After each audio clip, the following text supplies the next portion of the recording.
Вообще yurolmay qolgan. Birinchi kelganimda meni o'g'limni yelkasiga osilib kelgan edim. Bu klinikaga ikkinchi marta kelishim. Fevral oyida kelganman, mana dekabr oyida keldim. Klinika juda ham yaxshi, ozoda, hamma narsa joy-joyida. Medpersonal juda ham yaxshi.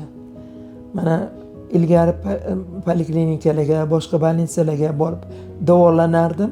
2 oyda, 3 oyda yana qaytalab kelaverardim.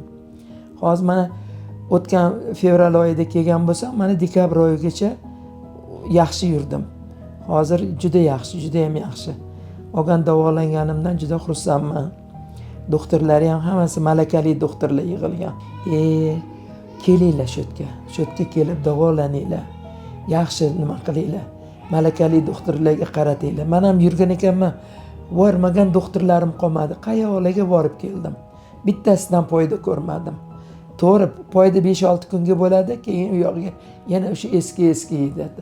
Hozir mana shu yerga kelganimdan beri yaxshi yurdim deyapman-ku. Bitta lecheniya bilan 10 oy yurdim. Bitta lecheniya bilan ro'pparasi 10 oy yurdim.